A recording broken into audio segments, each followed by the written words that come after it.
to how to win at the federal grant game. So we're from Rockingham County.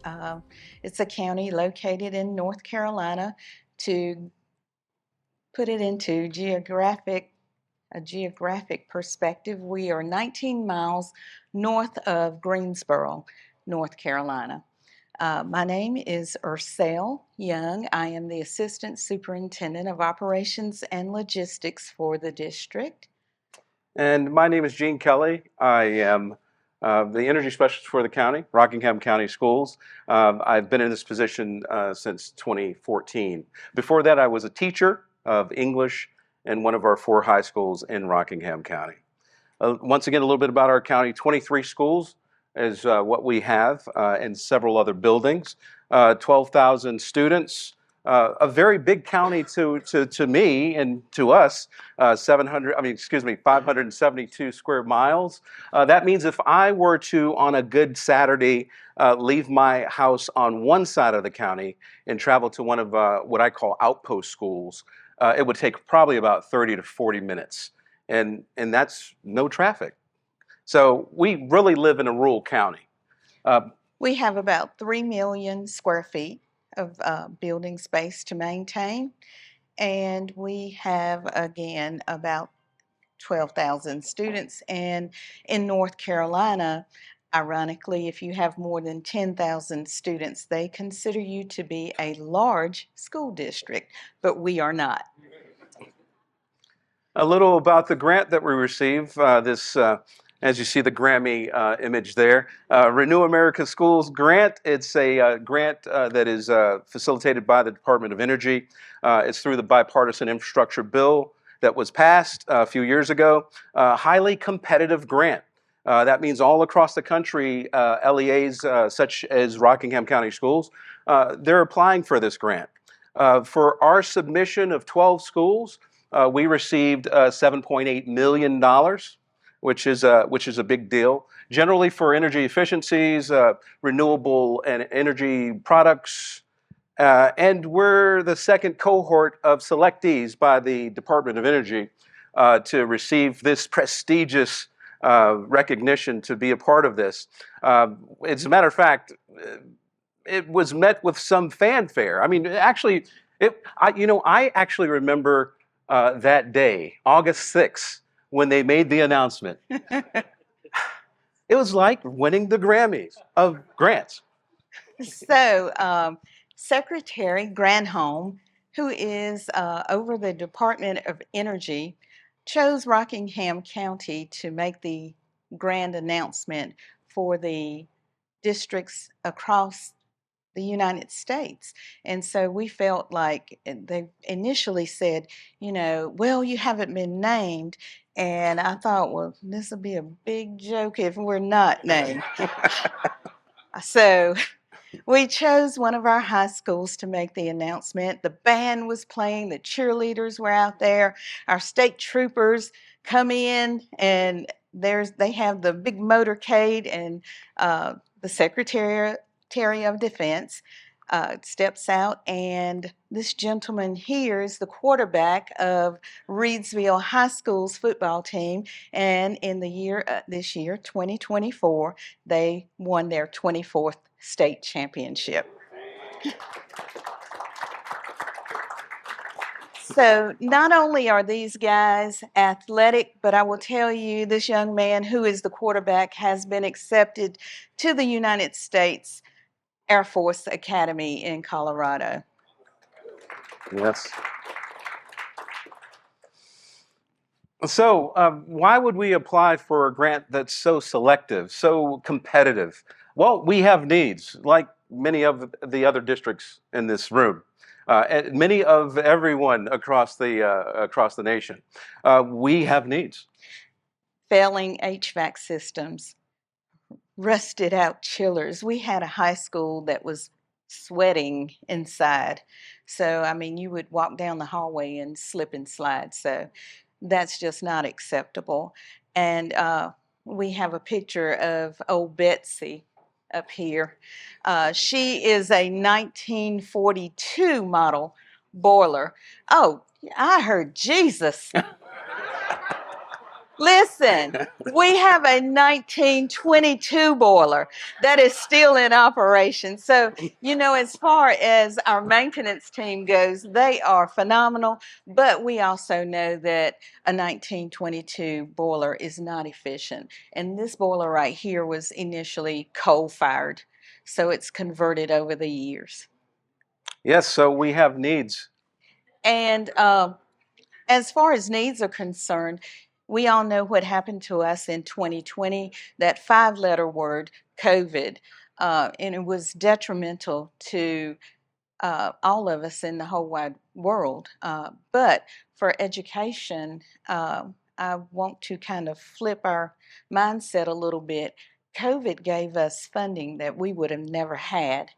So COVID projected us a little bit there, gave us some funding, and in our district, we tried not to put COVID into people. We put the funds that we were allowed over learning loss into HVAC systems. And so we all know we talked about the cliff, and in September 2024, all of those funds went away, and we knew that that cliff was coming. So what we had to do was look for other routes. Funding resources. And this happened to help us out. I mean, with bacteria and viruses, contagions within our space for our students, we know that with the lesson that we learned from COVID, that our students aren't going to be their best at home. They're going to be their best in school when where they're learning.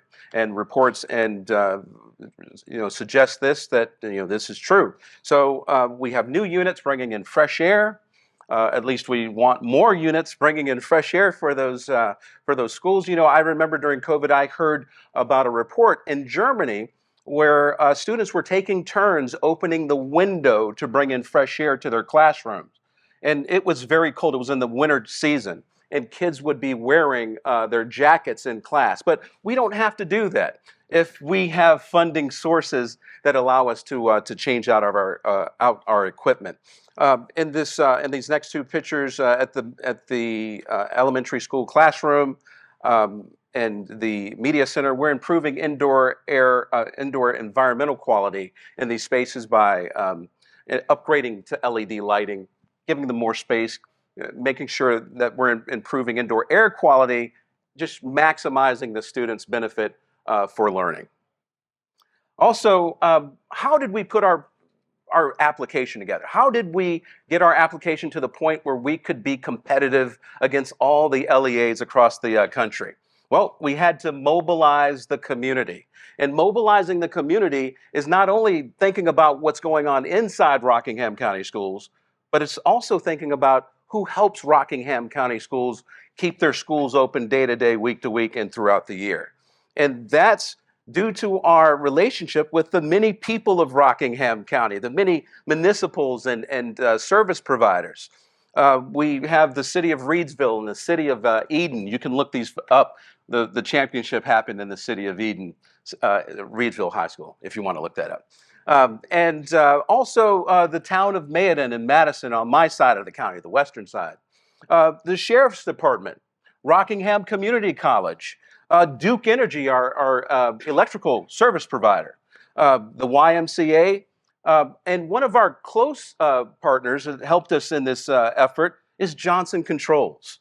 And so these are the people that we have activated and mobilized outside of our school to help us with this application. They bolstered our application's chances to be in this position that we're in today. Well, what about the inside? Okay. We also have inside stakeholders, and we like to consider our students a number one stakeholder.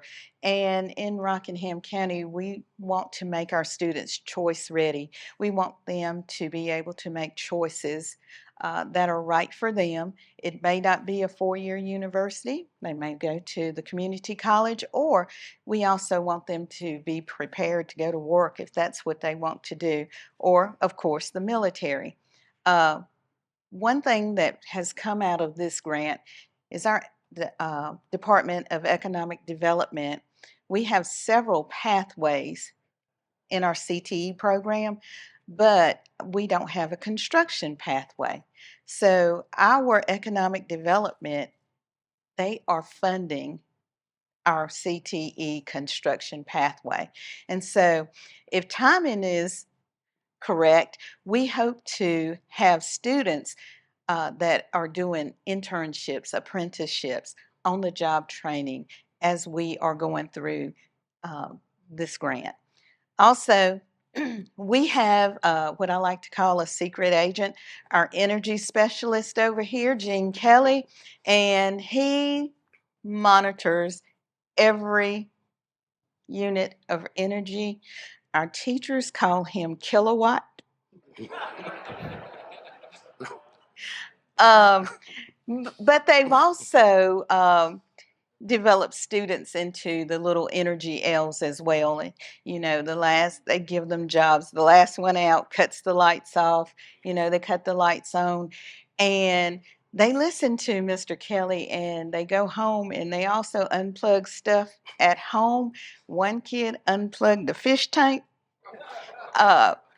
That's a true story.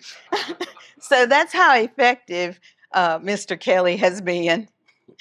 So mobilizing our community inside and out is special. But also we have to look at application prep. We also have to look at how we work with the federal government. And so the DOE team. So working with the Department of Energy, since we've been listed as one of the recipients of this grant, we work with the Department of Energy. They have several people that are out there to help us. We also have our partner, Johnson Controls, on those calls with us. Phase one is $300,000, and I think we may have some people in this room who received the prize funds. And then you move into phase two, $500,000. And Jean's salary and my salary take care of that 25% match. So we'll move into that next phase and we'll be looking at design, architect fees, design, just researching what our district needs and looking at our current prioritization list and reprioritizing projects as well. Yep, before the application submission, what you need to do, if we can give you some tips, is that you need to make sure you access the application. You look at that months before and just go over everything that that is a part of that application, because it's quite a bit. I would say that it's definitely got to be someone that has access to the numbers of utility expenditures, and that can provide all that information, crucial numbers to the infrastructure within your districts, but also look at the appendices, because here are the particulars if you become selected as a selectee of the Renew America School Grant. You have to be within these guidelines. Webinars, so before the submission date, there are several webinars, not just one or two, there are several. And the Department of Energy team, they come on with all of their staff, 8 to 10, 15 people sometimes, and they deliver a laser presentation to maybe 10 or 15 minutes. The rest of the webinar's hour is taken up with questions. And so if you're available to be at that webinar meeting, or if not, because they do record it, just make sure you use it as a tool for resource. And share it with your winning team. Assemble a team that's going to help you apply for these federal grants, because it's a great effort, and it's an effort to go through. Also, if you're applying for this grant with so many other hundreds of applicants, what could you do? What else could you do? Be creative. As you see here, we have an image of the Rockingham Green Alliance. So what we did is to create this logo with the idea in place, and the things that we wanted to do with the community, and just make our application stand out from the other many applications that were being submitted to the Department of Energy. Application notes. So we were privy to have particulars about what the reviewers of our application thought about our application. Standouts were clear and impressive community benefits plan. Application provides compelling evidence of needs from deferred maintenance, significant fiscal and capital constraints by the applicants. Applicant has a strong team with the knowledge and experience to implement the plans described in their application and sustain the effort within the district. They also have direct previous experience with projects like the one that this project is undertaking. And then the last one, application includes strong letters of commitment for team members and beneficiaries, and strong letters of support for stakeholders and members of the community. Some of the needs that we had, I'm going to just name three here, needs of improvement. Lots of support letters with little clear commitment for in-kind contributions or enhancements for the program once implemented beyond education. The next one, group with such an impressive background should commit to push into how their program could be a model and how students in marginal groups can be included beyond the scope of the DOE funding. And the community benefits plan did not include a strong plan to engage directly with the labor unions or specific labor commitments. Interesting. Lessons learned. So, as I talked to several of you, you gave me high fives and fist pumps, and we thought the same thing. Let's go back to the fanfare. Secretary Granholm is on the campus of one of our high schools, and we are touring the school. We walk into a gym. Let me mention that the basketball team is just as good as the football team. So we walk into that gym, and it's in August, and it is hot as it can be. And this Secretary of Energy says, "Whew, I hope you're going to use some of the funding for this place." And as we're walking through, the Department of Energy is setting up the stage for the big announcement, the grand announcement. And we're walking down the hallway, and we have several board members with us as well. We have county commissioners with us. And when we walk into the room, boom, I knew we were going to have troubles. Just because of where we live, that sign said President Joe Biden. He is the sitting president, and had Donald J. Trump been the sitting president, we would have said thank you for this opportunity of 7.8 million. Had the sign said Howdy Doody is investing in America, I would have said thank you. But because of where we live, this was a pitfall for us. One of our board members would not stay for the announcement, left. And so then we went back. We had a board meeting the very next week. I had to rally the troops. We rallied Johnson Controls. We had our whole department, and a board member asked, without any no remorse on her part, she said, "This grant has DEI in it." DEI requirements, yes. And so what we had to do, we had to have individual meetings with our county commissioners, with our board. We had to explain to them, and the easiest way for us to explain to them these requirements is that, yes, our county, you as a county commissioner, and our board members who are friends with the county commissioners accepted ARPA funds, the American Rescue Plan Act funds, who they had the same exact requirements. Are you sending that money back? So we've been able to work through some of those items, but it is still, it's hard for us. We have to make sure that we have our list of projects out there. We have to tell the commissioners which projects will be part of the match, and we look forward to, for us, what's most important is that we make sure that we are doing what's right for kids. So Bottom line. that's it. Well said. Thank you.